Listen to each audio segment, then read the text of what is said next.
여호와께서 이와 같이 말씀하시되 하늘은 나의 보좌요 땅은 나의 발판이니 너희가 나를 위하여 무슨 집을 지으랴. 내가 안식할 초소가 어디랴. 나 여호와가 말하노라. 내 손이 이 모든 것을 지었으므로 그들이 생겼느니라. 물은 마음이 가난하고 심령에 통해하며 내 말을 듣고 떠는 자, 그 사람은 내가 돌보려니와 소를 잡아 드리는 것은 살인함과 다름이 없이 하고 어린 양으로 제사 드리는 것은 개의 목을 꺾음과 다름이 없이 하며 드리는 예물은 돼지의 피와 다름이 없이 하고 분향하는 것은 우상을 찬송함과 다름이 없이 행하는 그들은 자기의 길을 택하며 그들의 마음은 가증한 것을 기뻐한즉 나 또한 유혹을 그들에게 택하여 주며 그들이 무소하는 것을 그들에게 임하게 하리니 이는 내가 불러도 대답하는 자가 없으며 내가 말하여도 그들이 듣지 않고 오직 나의 목전에서 악을 행하며 내가 기뻐하지 아니하는 것을 택하였습니다. 여호와의 말씀으로 말미암아 떠는 자들아, 그의 말씀을 들을지어다. 이르시되 너희 형제가 너희를 미워하며 내 이름으로 말미암아 너희를 쫓아내며 이르기를 여호와께서는 영광을 나타내사 너희 기쁨을 우리에게 보이시기를 원하노라 하였으나 그들은 수치를 당하리라 하셨느니라. 떠드는 소리가 성읍에서부터 들려오며 목소리가 성전에서부터 들리니 이는 여호와께서 그의 원수에게 보응하시는 목소리로다. 시온은 진통을 하기 전에 해산하며 고통을 당하기 전에 나말을 낳았으니 이러한 일을 들은 자가 누구이며 이러한 일을 본 자가 누구이냐. 나라가 어찌 하루에 생기겠으며 민족이 어찌 한순간에 태어나겠느냐. 그러나 시온은 진통하는 즉시 그 아들을 순산하였도다. 여호와께서 이르시되 내가 아이를 갖도록 하였은즉 해산하게 하지 아니하겠느냐. 내 하나님이 이르시되 나는 해산하게 하는 이인즉 어찌 태를 닫겠느냐 하시니라. 예루살렘을 사랑하는 자들이여, 다 그 성읍과 함께 기뻐하라. 다 그 성읍과 함께 즐거워하라. 그 성을 위하여 슬퍼하는 자들이여, 다 그 성의 기쁨으로 말미암아 그 성과 함께 기뻐하라. 너희가 젖을 빠는 것 같이 그 위로하는 품에서 만족하겠고 젖을 넉넉히 빤 것 같이 그 영광의 풍성함으로 말미암아 즐거워하리라. 여호와께서 이와 같이 말씀하시되 보라, 내가 그에게 평강을 강같이 그에게 문나라의 영광을 넘치는 시내같이 주리니 너희가 그 성읍의 젖을 빨 것이며 너희가 옆에 안기며 그 무릎에서 놀 것이라. 어머니가 자식을 위로함같이 내가 너희를 위로할 것인즉 너희가 예루살렘에서 위로를 받으리니 너희가 이를 보고 마음이 기뻐서 너희 뼈가 연한 풀의 무성함 같으리라. 여호와의 손은 그의 종들에게 나타나겠고 그의 진노는 그의 원수에게 더하리라. 보라, 여호와께서 불에 둘러싸여 강림하시리니 그의 수레들은 회오리 바람 같으리로다. 그가 혁혁한 위세로 노여움을 나타내시며 맹렬한 화염으로 책망하실 것이라. 여호와께서 불과 칼로 모든 혈육에게 심판을 베푸신즉 여호와께 죽임당할 자가 많으리니 스스로 거룩하게 구별하며 스스로 정결하게 하고 동산에 들어가서 그 가운데 있는 자를 따라 돼지고기와 가증한 물건과 쥐를 먹는 자가 다 함께 망하리라. 여호와의 말씀이니라. 내가 그들의 행위와 사상을 아노라. 때가 이르면 문나라와 언어가 다른 민족들을 모으리니 그들이 와서 나의 영광을 볼 것이며 내가 그들 가운데서 징조를 세워서 그들 가운데서 도피한 자를 여러 나라 곧 다시스와 뿔과 활을 당기는 룻과 밋, 두발과 야완과 또 나의 명성을 듣지도 못하고 나의 영광을 보지도 못한 먼 섬들로 보내리니 그들이 나의 영광을 문나라에 전파하리라. 나 여호와가 말하노라. 이스라엘 자손이 예물을 깨끗한 그릇에 담아 여호와의 집에 드림같이 그들이 너희 모든 형제를 문나라에서 나의 성산 예루살렘으로 말과 수레와 교자와 노새와 낙타에 태워다가 여호와께 예물로 드릴 것이요 나는 그 가운데에서 택하여 제사장과 레위인을 삼으리라. 여호와의 말입니다. 내가 지을 새 하늘과 새 땅이 내 앞에 항상 있는 것 같이 너희 자손과 너희 이름이 항상 있으리라. 여호와의 말입니다. 매월 초하루와 매 안식일에 모든 혈육이 내 앞에 나와 예배하리라. 그들이 나가서 내게 패역한 자들의 시체들을 볼 것이라. 그 벌레가 죽지 아니하며 그 불이 꺼지지 아니하여 모든 혈육에게 가증함이 되리라. 여러분 반갑습니다. 오늘도 큐티로 여는 기막힌 하루입니다. 오늘 본문 말씀 이사야서 66장 1절부터 24절의 말씀입니다. 오늘 본문의 2절의 말씀에 보니까 그 사람은 내가 돌보려니와 라고 하십니다. 오늘 큐티 책의 제목과 같죠? 그런데 이 부분을 새번역 성경에서는 이렇게 번역하고 있습니다. 바로 이런 사람을 내가 좋아한다. 하나님은 그분이 택한 하나님의 자녀들을 사랑하시는 사랑의 하나님이십니다. 그런데 성경을 보면 하나님께도 더 시선과 마음이 가는 사람, 하나님이 특별히 더 좋아하는 사람이 있다는 것을 성경은 보여주고 있습니다. 그 대표적인 사람이 바로 모세죠. 민수기 12장을 보면 모세가 그 구스 여자를 취한 일로 그의 형제인 미리암과 아론이 공동체 앞에서 모세를 비방합니다. 그때 하나님께서 그들 가운데 나타나셔서 말씀하시기를 너에게는 내가 환상과 꿈으로 만났지만 모세에게만큼은 내가 대면하여 명백하게 말하고 은밀한 말로 하지 아니했다라고 하십니다. 성경에서 하나님이 인간을 대면하여 만났다는 표현은 오직 모세에게만 유일하게 쓰인 단어입니다.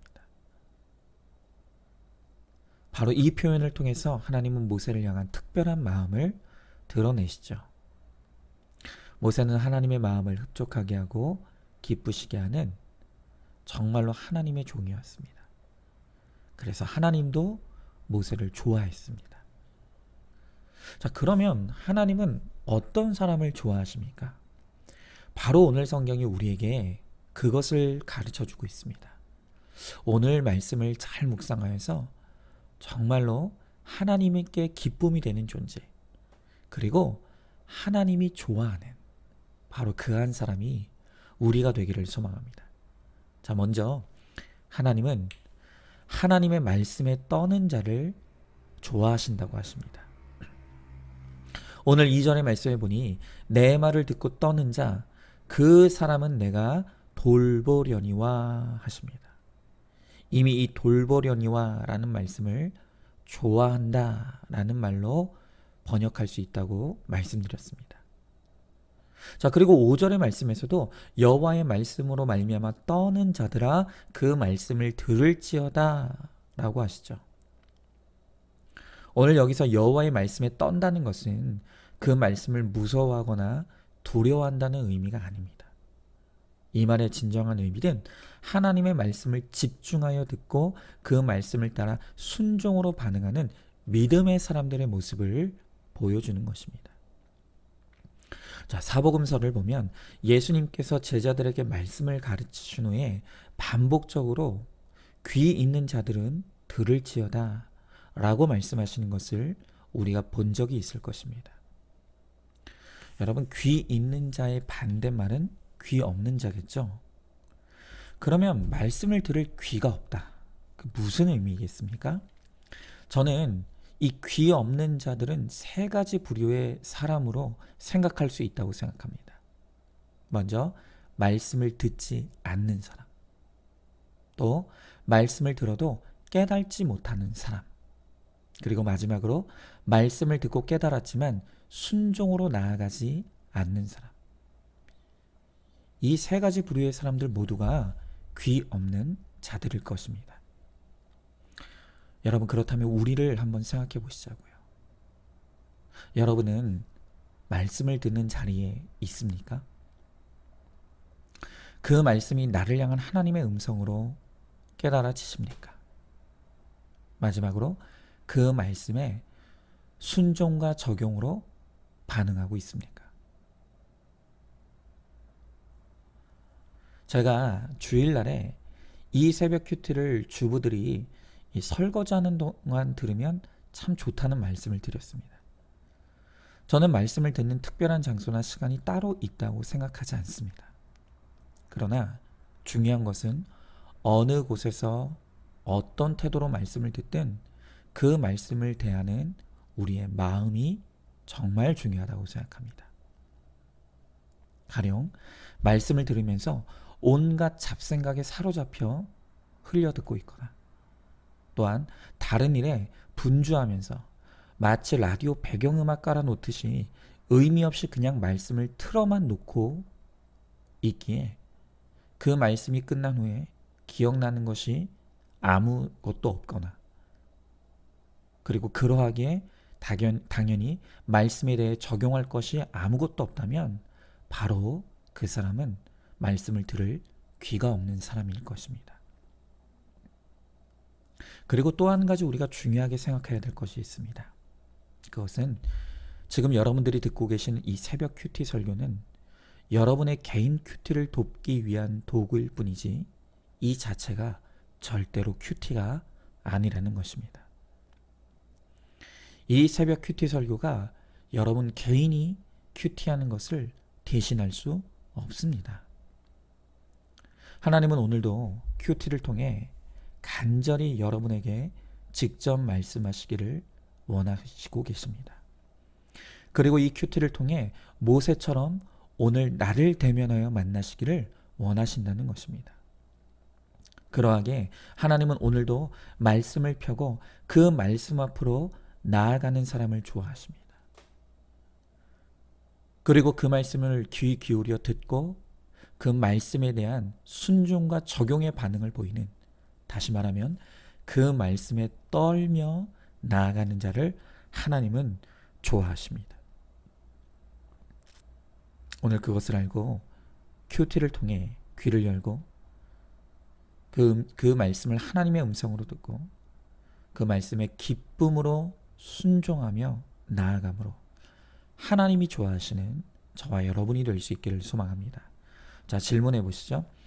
새벽 큐티 설교를 마치 라디오 음악 틀어놓듯이 틀어만 놓고 있지는 않습니까? 이 새벽 큐티 설교 이전 혹은 이후에 개인 묵상으로 나아가고 있습니까? 오늘도 큐티로 하나님을 대면하여 만나는 축복을 누리시기를 바랍니다. 자, 또한 오늘 말씀을 보면 하나님은 예루살렘을 사랑하는 자들을 좋아하십니다. 자, 10절 말씀에 예루살렘을 사랑하는 자들이여 라고 말씀하시죠. 오늘 여기 예루살렘이란 어떤 곳입니까? 다시 이어지는 10절 말씀을 다시 보면 예루살렘에서 함께 기뻐하고 함께 즐거워하고 함께 슬퍼하라고 하십니다. 그렇습니다. 오늘 성경이 말하는 예루살렘, 그리고 오늘 우리 시대의 예루살렘이란 말씀과 믿음으로 묶인 신앙 공동체를 의미합니다. 참된 믿음의 공동체는 같은 말씀에 묶여 함께 울고 함께 웃는 한 가족이 되는 것입니다. 제가 여러 번 고백했지만 이번에 저희 가정은 이 고난을 통과하면서 우리 안산중앙교회 공동체로부터 너무 큰 사랑의 빚을 지게 되었습니다. 물론 제 혈육의 형제 또 부모님들도 저희를 위해 많은 기도와 격려를 보내주셨지만 정말 가까운 곳에서 저희에게 큰 힘이 되어줬던 존재는 바로 우리 안산중앙교회 사랑하는 성도님들이었습니다. 가장 가까운 곳에서 수많은 믿음의 격려와 위로와 또 실제적인 도움들을 저희에게 보내주셨습니다. 그 공동체가 주신 힘은 이 사망의 음침한 골짜기를 걸어가는데 틀림없이 대단한 능력이었고 대단한 힘이 되었습니다. 그래서 주일 설교에도 함께 나눴듯이 강한 사람이란 다른 것이 아니라 우리의 공동체가 있는 사람이라고 말씀드렸습니다. 고난 가운데 함께 울고 함께 웃는 바로 우리의 공동체가 있는 사람. 그리고 그 공동체로부터 체율과 공감, 그리고 말씀의 권면과 책망도 기쁨으로 받을 수 있는 사람. 바로 그가 강한 사람입니다. 그러므로 우리는 이 공동체를 사랑해야 합니다. 그리고 이 공동체를 떠나면 안 됩니다. 그리고 무엇보다도 이 공동체가 더욱 아름다워질 수 있도록 우리가 함께 힘써야 합니다. 그러므로 정말 사람을 살리는 공동체가 될 수 있도록 우리가 힘을 모아야 할 것입니다. 여러분 반드시 기억하십시오. 내가 주님의 몸된 교회를 위하시면 하나님은 나를 위하십니다. 하나님은 이렇게 공동체를 사랑하는 사람을 좋아하십니다. 자, 질문해 보시죠. 내게 주신 이 공동체를 사랑하고 있습니까? 이 공동체가 더욱 좋은 공동체가 되기 위해 내가 감당해야 될 역할은 무엇입니까? 마지막으로 하나님은 때에 순종하는 사람을 좋아하신다고 하십니다. 자, 18절의 말씀에 보니까 때가 이르러야 문 나라와 언어가 다른 민족들이 모여 하나님의 영광을 보게 된다고 하십니다. 여러분 모든 영광은 때에 순종하는 인내의 믿음으로만 이루어집니다. 하나님께서 주신 약속도 때가 되기 전에는 안 되는 부분, 또 이루어지지 않는 부분이 있다는 것을 알아야 합니다. 그리고 그 때가 이루기까지 내게 허락하신 안 되고 안 보이고 안 들리는 환경에서도 주님 때문에 평강을 누리며 내가 감당해야 될 내 사명을 잘 감당하면 때가 되어 반드시 거룩과 구원의 아름다운 열매를 맺게 하시는 그 역사와 영광을 주님은 반드시 보게 하십니다. 그러나 그 하나님의 때를 인내하며 기다리지 못하고 내 때를 고집하며 그 때를 앞당겨 보겠다고 이 세상의 불의와 불법을 동원하는 사람, 그리고 하나님의 품을 떠나 세상으로 나아가게 될 때 오히려 우리 인생은 더 꼬이고 문제는 더 커질 수밖에 없다는 것을 우리는 반드시 알아야 합니다. 이 기다림 자체가 나의 거룩과 구원을 위한, 또 하나님의 영광을 반드시 보게 하시기 위한 하나님의 훈련이라는 것을 알아야 합니다. 보이는 것이 아무것도 없어 아무 표적도 없는 환경에서도 주님을 신뢰하고 의지함으로 잘 기다리는 사람을 하나님은 좋아하십니다. 바로 그 사람에게 하나님은 반드시 영광을 부어 주십니다. 그것을 믿고 오늘도 되는 것이 없는 환경 속에서도 인내함으로 거룩과 구원을 이루므로 되는 것밖에 없는 이 역설의 신비를 누리는 저와 여러분 우리 모두가 될 수 있기를 소망합니다. 자, 질문해 보시죠. 지금 나는 어떤 때를 보내고 있습니까? 그때 순종하는 것이 가장 잘 사는 비결인 것을 알고 있습니까? 되는 것이 없는 것에 순종함으로 되는 것이 있는 은혜를 누리는 여러분 되시기를 소망합니다. 오늘도 큐티로 기막힌 하루를 사는 저와 여러분 우리 모두가 될 수 있기를 주의 이름으로 축복합니다.